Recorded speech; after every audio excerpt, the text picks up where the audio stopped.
Assalamualaikum warahmatullahi wabarakatuh. Nama saya Subhan TRA, NPM 2019 43500-143 dari kelas R6B.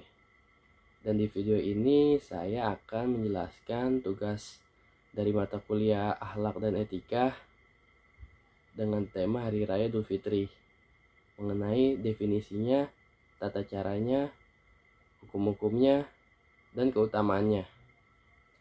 Tapi sebelum itu, apakah kalian tahu apa arti Idul Fitri yang sebenarnya? Arti Idul Fitri yang sebenarnya berasal dari kata id yang artinya kembali.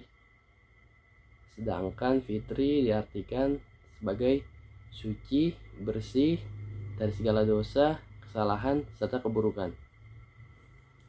Jadi, yang dimaksud dengan Idul Fitri dalam konteks ini berarti kembali kepada asal kejadiannya yang suci dan mengikuti petunjuk Islam yang benar.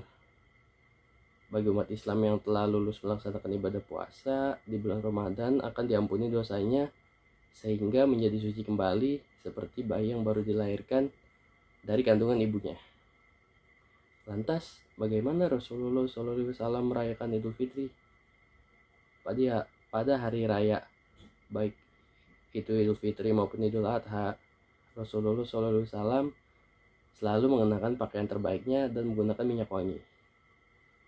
Sebelum menuju masjid, Rasulullah SAW juga menyempatkan waktunya untuk memakan beberapa butir kurma, seperti dijelaskan dalam hadis yang diriwayatkan oleh Bukhari dari Anasra, bahwasanya Rasulullah SAW tidak pergi untuk melaksanakan sholat Idul Fitri sampai ia memakan beberapa butir kurma. Rasulullah SAW memakannya ganjil. Setelah memakan beberapa butir kurma, Rasulullah SAW kemudian keluar rumah untuk menunaikan sholat Idul Fitri dengan berjalan kaki. Sebagaimana telah dijelaskan dalam hadis bahwa termasuk sunnah Nabi adalah keluar menuju tempat sholat Id dengan berjalan kaki. Selain berjalan kaki, Rasulullah SAW juga membedakan rute perjalanan pulang dan pergi. Dalam hal ini, dianjurkan rute pergi lebih panjang dibandingkan rute pulang untuk memperbanyak pahala menuju tempat ibadah. Tak lupa Rasulullah SAW selalu melantunkan takbir dan tahlil ketika dalam perjalanan menuju tempat sholat Idul Fitri. Hal itu sebagaimana dijelaskan dalam hadis bahwasanya Nabi SAW membaca takbir ketika keluar di hari raya Idul Fitri dari rumahnya hingga tempat sholat. Lalu kita masuk ke dalam hukum-hukum pelaksanaan sholat Idul Fitri. Di antaranya ialah sunnah muakkad, fardu kifayah, dan fardu ain. Kemudian kita lanjut ke tata cara sholat Idul Fitri yang sesuai dengan tuntunan Islam, yang diantaranya ialah: pertama, sebelum sholat disunahkan untuk memperbanyak bacaan takbir, tahmid, dan tasbih. Kedua, sholat dimulai tanpa kumandang azan dan iqomah, namun dengan seruan asyolatul jamiyah, yang artinya ajakan untuk mendirikan sholat secara berjamaah. Ketiga, mulai dengan niat sholat Idul Fitri. Keempat, membaca takbir dan mengangkat tangan sebanyak 7 kali. Yang kelima, membaca takbiratul ihram, diteruskan surat Al-Fatihah dan surat-surat pendek dalam Al-Quran. Yang keenam, ruku, sujud, duduk di antara 2 sujud, dan seterusnya seperti ibadah sholat biasa hingga berdiri kembali untuk rakaat kedua.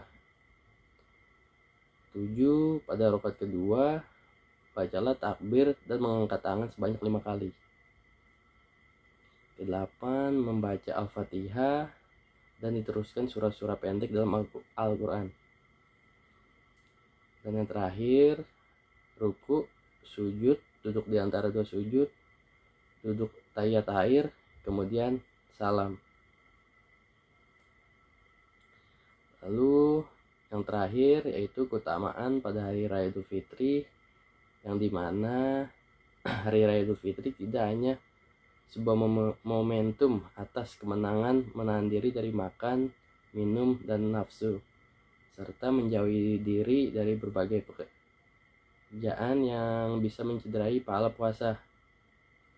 Lebih dari itu, Hari Raya Idul Fitri merupakan suatu hari yang harus dibanggakan, karena pada hari tersebut Allah Subhanahu wa Ta'ala menjanjikan ampunan bagi orang-orang yang melaksanakan ibadah sholat Hari Raya Idul Fitri. Diriwayatkan dari Ibnu Mas'ud dari Nabi Muhammad SAW bahwa Nabi bersabda, ketika umat Nabi melaksanakan puasa pada bulan Ramadan dan mereka keluar untuk melaksanakan sholat Idul Fitri, maka Allah berfirman, "Wahai malaikatku, setiap yang telah bekerja akan mendapat upahnya, dan hamba-hambaku yang telah melaksanakan puasa Ramadan dan keluar rumah untuk melakukan sholat Idul Fitri serta memohon upah dari ibadah mereka, maka saksikanlah bahwa sesungguhnya aku telah memaafkan mereka." Kemudian ada yang berseru, "Wahai umat Muhammad, kembalilah ke rumah-rumah kalian. Aku telah menggantikan keburukan kalian dengan kebaikan." Maka Allah Subhanahu wa Ta'ala berfirman, "Wahai hamba-hambaku, kalian berpuasa untukku dan berbuka untukku, maka tegaklah kalian dengan mendapatkan ampunanku terhadap kalian." Dan mungkin cukup sekian penjelasan saya mengenai tugas dari mata kuliah Akhlak dan Etika